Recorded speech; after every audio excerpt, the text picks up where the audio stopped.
You ever had that weird feeling when you're finally alone after a long day and the silence almost whistles in your ears? Like the world suddenly hit mute and all that's left is the thumping of your own heartbeat? That, right there, is the universe tapping you on the shoulder saying, "Hey, aren't you tired of sprinting nowhere?" Most of us shrug it off, crank up some background noise, and keep shuffling forward on life's conveyor belt. But what if that whisper is actually a neon bright sign pointing towards something Lao Tzu figured out 26 centuries ago? Stick with me, because in the next few minutes, we're going to break the emergency glass, hit the big red STOP button, and feel what it's like to step off the treadmill the world calls success. See, Lao Tzu, old bearded sage. Maybe a myth. Maybe a man tossed one of the greatest mic drops in history when he wrote, "The way that can be spoken is not the eternal way." Translation: the true path can't be squeezed into a 5-step program or shouted from a fluorescent billboard. It's the current beneath the surface, the quiet pulse that carries every river to the sea without ever consulting a project management app. But here's the twist. We've been programmed to do the exact opposite: fight the current. Budget every second, schedule joy for our allotted 2-week vacation, and then wonder why our souls feel like a phone stuck on 1% battery. When did the race actually start? Most of us can't remember. Somewhere between the good job kid gold stars in kindergarten and the what's your 5-year plan? In college interviews, we bought into the idea that life is a never-ending game of musical chairs. Keep moving, keep grabbing, because the music could stop at any moment and you might be left standing. Funny thing is, the music never truly stops our minds. Just keep turning the volume knob up, scaring us into motion. Even when you score the promotion, snag the corner office, upgrade your phone, again, the melody morphs into a faster, more frantic tune. Cue the anxiety bass line, the insomnia hi-hat, the "is this all there is?" Backup vocals. Let's call out the first illusion: security. We're told, work hard now, and one day you'll rest easy. Think of it as a digital download that never finishes. The little progress bar hovers at 99% while you wait, convinced the final megabyte holds peace of mind. But it never shows up. Remember landing your first real paycheck? Freedom smelled like fresh coffee for about a week. Then your tastes leveled up: better shoes, pricier rent, a streaming subscription for every fleeting mood, and suddenly that original paycheck, the thing that once felt like a rocket launch, isn't even covering takeoff fuel. The goalposts sprint downfield faster than you can lace your cleats. It's like buying a treadmill that speeds up every mile. No matter how fit you get, you're always gasping. So, Lao Tzu steps in like the chill friend who unplugs the treadmill and hands you a glass of water. He says, "Chase after money and your heart will never unclench." My translation? If your peace is locked behind the next pay raise, you'll be hunch-shouldered forever, squeezing the steering wheel at green lights. The true villain isn't money. It's the when-then myth: when I earn X, then I'll breathe. When I buy Y, then I'll smile. But every then keeps teleporting a few feet ahead, like a mischievous leprechaun guarding its pot of gold. Here's a radical pivot. Design a day you'd love to relive on an infinite loop, even if nobody hands you a trophy for it. Not a postcard vacation with palm trees and bottomless smoothies, just an ordinary Wednesday that feels right. Imagine opening your eyes not to an alarm, but to sunlight brushing your wall. Maybe you brew tea slow enough to watch the steam swirl like a tiny galaxy. You crack open a book because you want to, not because some hustle guru yelled, "Readers are leaders." Your phone is still asleep? Emails? They can line up politely outside the door until you're ready to greet them. Could that be enough? And if it is, why aren't we organizing our lives around that feeling instead of high-fiving the grind until our knuckles bleed? Now, let's dip our toes into Wu Wei, the Taoist art of not forcing.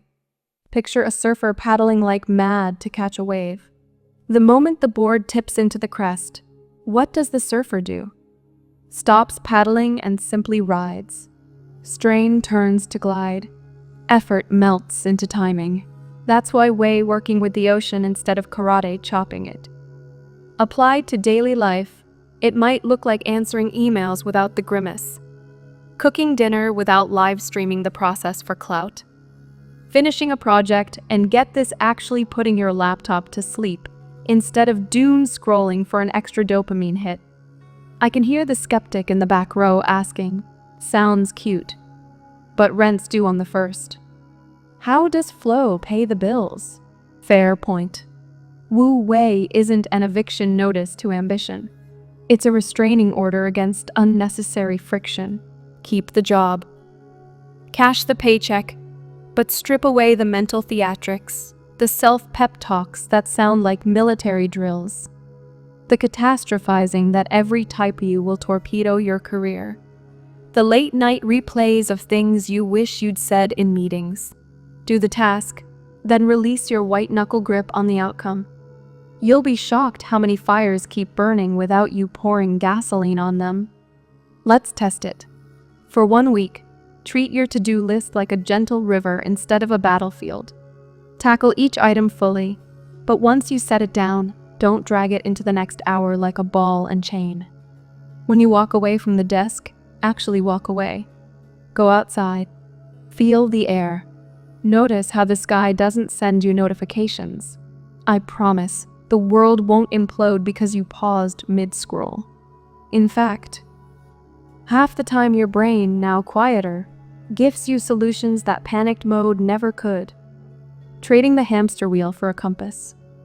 Remember that imaginary Wednesday we designed a day that felt breathable, spacious, almost suspiciously gentle? Let's zoom in on what usually creeps in and wrecks that vibe. The cult of endless productivity. You know the drill, alarm rings. Brain boots up like a noisy laptop, and before your feet hit the floor, you're already behind on something. There's that voice. Move faster. Do more. Someone out there is working while you're still blinking. Sounds motivational, but it's really just caffeine-flavored fear. Lao Tzu had no time for that nonsense. He said, real power is like water, quiet, persistent, unstoppable, and never in a hurry. So why do we treat life like a 24-hour hackathon? Because the world keeps shoving a measuring tape in our faces, likes, views, performance reviews, quarterly targets. Our worth gets stapled to numbers that reset every morning. It's like playing a video game where the high score deletes itself at midnight, and you wake up mashing buttons all over again. Eventually, even victories taste like cardboard because they expire faster than ripe bananas. Here's the second illusion we need to shatter, that relentless motion equals progress. Picture a hamster wheel spinning under fluorescent lights. From the outside, the blur looks epic, pure velocity. But zoom out 1 more degree and you realize the cage hasn't moved an inch. That's most of modern hustle culture. Lots of 360-degree selfies. Very little forward geography. The Tao, on the other hand, is more like a compass than a clock. It points you in a direction that feels aligned, then trusts you to walk at a human pace. Let's practice a quick mental judo move I call the enough check. Tonight, jot down 3 things you did today that actually mattered, tiny or huge. Doesn't matter. Maybe you delivered a project. Maybe you listened to your kid's rambling story without scrolling. Maybe you finally fixed that leaky tap. Now look at the rest of the tasks that hogged your schedule. How many were pure wheel-spinning emails? We replied. Notifications opened out of habit. Doom scrolls disguised as industry research? If over half your day fits in that second bucket, congrats. You just found free time hiding in plain sight. But clearing external clutter is the easy bit. The real riot is inside the skull. Our minds host a 24-hour news channel called Worry FM. It broadcasts weather reports for storms that might never arrive. What if the client hates the draft? What if I plateau at this salary? What if everyone else is secretly sprinting faster? The Taoist antidote isn't positive affirmations taped to your mirror. It's spacious awareness. Imagine your thoughts as buses rolling through a station. You can watch them arrive, read the destination signs, doubt, comparison, future panic, and decide. No thanks. I'm not boarding today. You're the commuter, not the bus.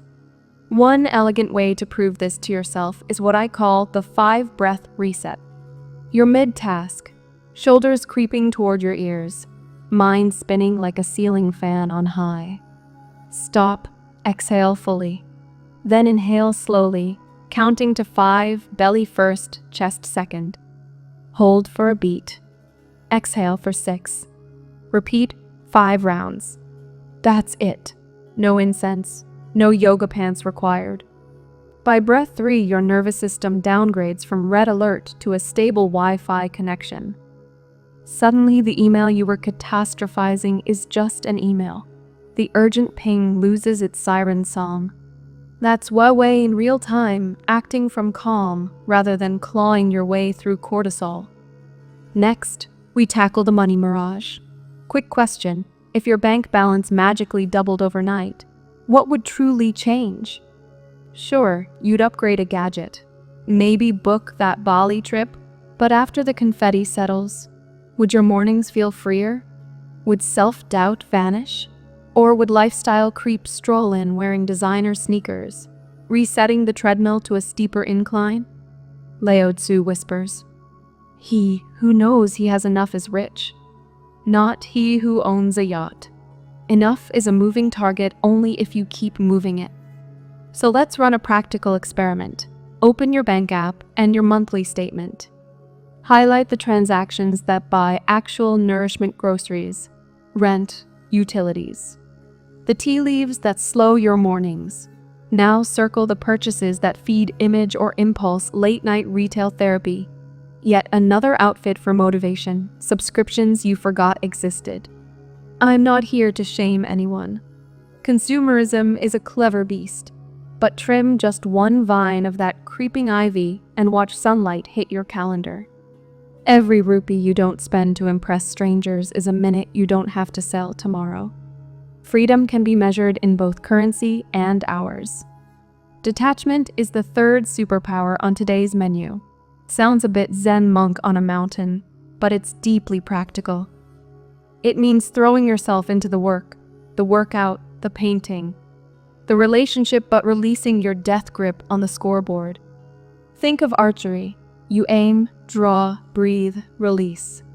The arrow leaves your fingers, and in that instant, the outcome is the universe's business, not yours. Imagine applying that mindset to pitching a proposal or posting your art online. You still care, but your self-worth isn't chained to the likes, the raise, the applause. Suddenly, creativity feels playful again, not like open heart surgery under fluorescent lights. But won't I lose my edge? That's fear talking. Detachment doesn't blunt ambition. It sharpens focus. When the anxiety of approval stops eating bandwidth, you channel that energy into the craft itself. Results often improve precisely because you're not strangling them. Actors call this throwing it away, delivering a line so relaxed it rings truer than hours of tense rehearsal. Life works the same way. Which brings us to a subtle shift that might change everything.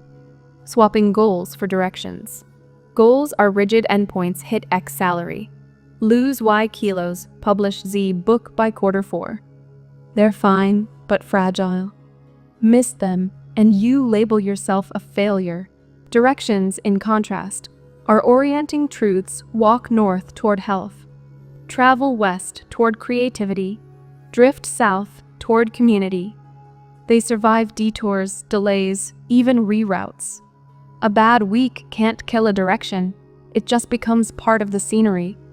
That flexibility is pure Tao springs bending without breaking. Rivers finding the sea even after 1,000 switchbacks.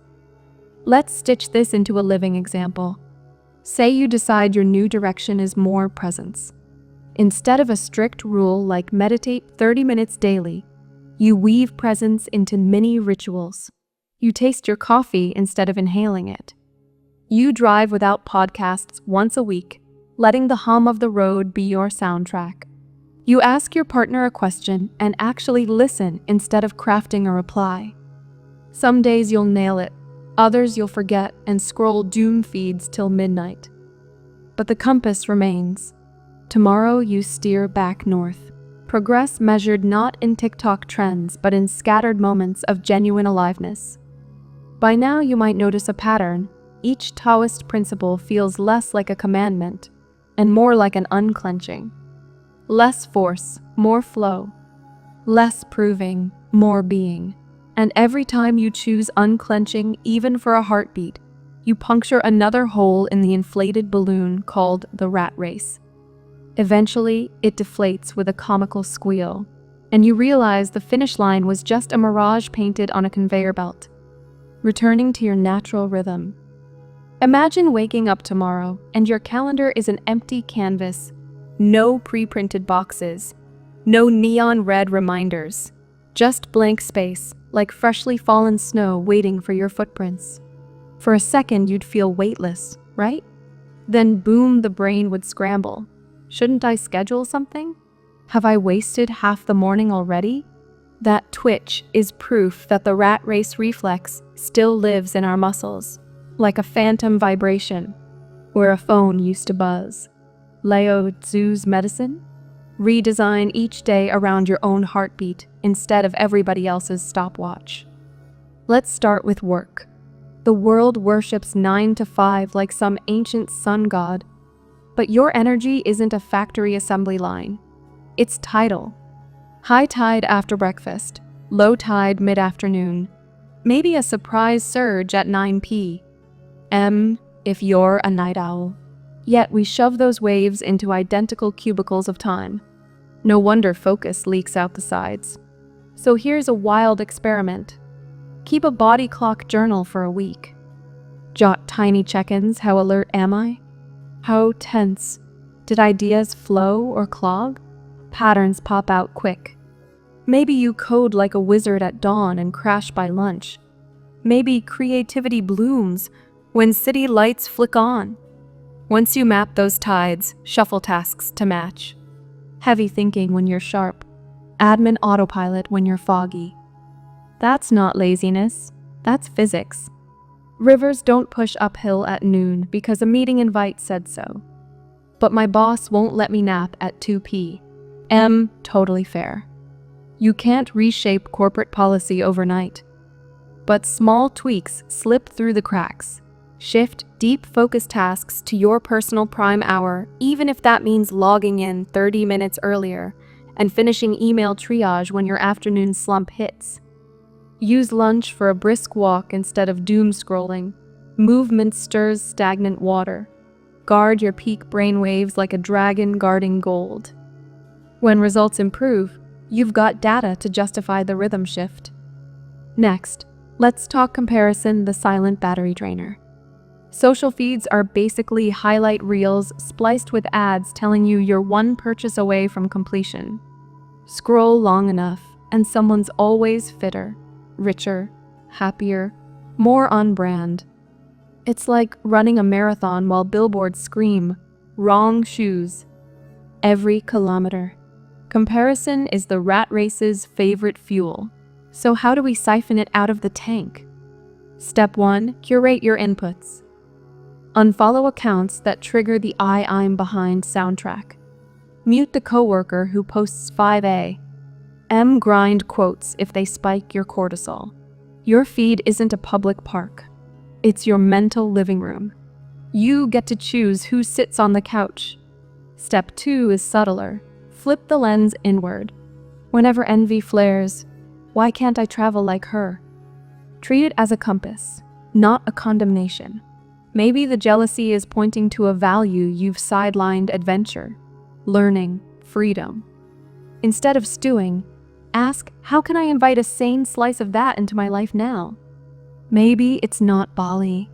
Maybe it's a weekend trek or a language class.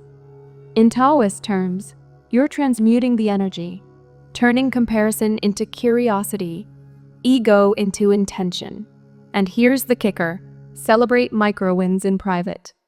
No post, no proof needed. Finished a chapter of your book? Light a candle and savor the silence. Hit a new deadlift PR? Whisper yes to yourself. Feel the tremor of strength in your bones. Validation that sprouts inside you can't be yanked out by other people's opinions. Lao Tzu might say that's real wealth richness that doesn't need witnesses. Now, we circle back to nature, the original user manual humanity, misplaced somewhere between fluorescent lighting and 24-hour supermarkets. Remember Lao Tzu's line, "Nature does not hurry, yet everything is accomplished"? Translation: the oak doesn't stress about its LinkedIn profile, and somehow it still becomes a forest giant.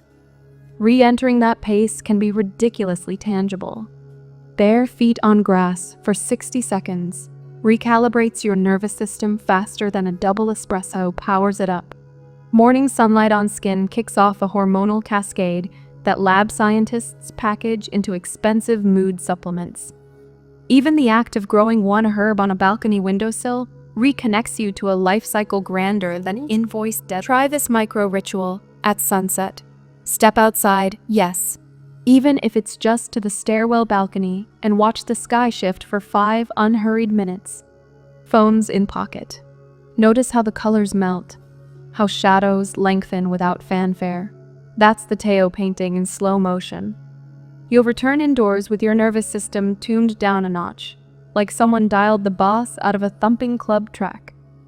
But city life is loud. I can't just move to a mountain. True. Yet Lao Tzu didn't say flee society. He suggested flowing within it like water around rocks. So weave nature into urban seams. Houseplants on your desk, lunch eaten under a lone tree in the parking lot, weekend markets for produce that still smells like soil. Each tiny contact patch reminds your cells where they came from. Let's stitch everything together with one last principle: purposeful simplicity. Not minimalism as a trend, but as an act of rebellion against needless complexity.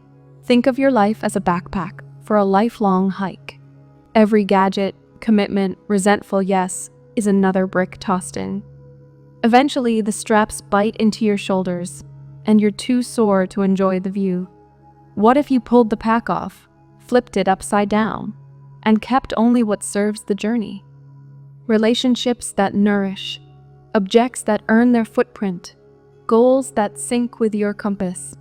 Simplicity isn't subtracting joy, it's removing the static that drowns the melody. Here's a closing story. Legend says, Lao Tzu, tired of political chaos, saddled his water buffalo and headed west to disappear. At the border, a guard recognized the sage and begged for his wisdom before he vanished. Lao Tzu, out of compassion, wrote the Tao Te Ching, a slim bundle of verses shorter than most email chains, and then rode off into myth. Think about that. He didn't pen a 1,000-page life hack manual. He offered a pocket-sized mirror for the reader to see their own reflection. The invitation wasn't imitate me, but remember you. So, as our journey ends, I'll echo that invitation. Close this tab and sit quietly for 60 seconds. Feel the lungs rise, the chair beneath you. Ask, where am I forcing? Where could I float? Don't hunt for epic revelations. Watch which thought bus pulls into the station first. Maybe it whispers, take tomorrow's meeting outside. Maybe it nudges, delete that app. Whatever surfaces, honor it like a command from deeper waters. Because ultimately, quitting the rat race isn't a single leap.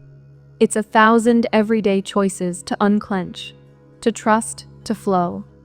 It's trading the hamster wheel for a compass, the stopwatch for the sky. And it starts each dawn when you decide just for today to walk the way that was carrying you all along.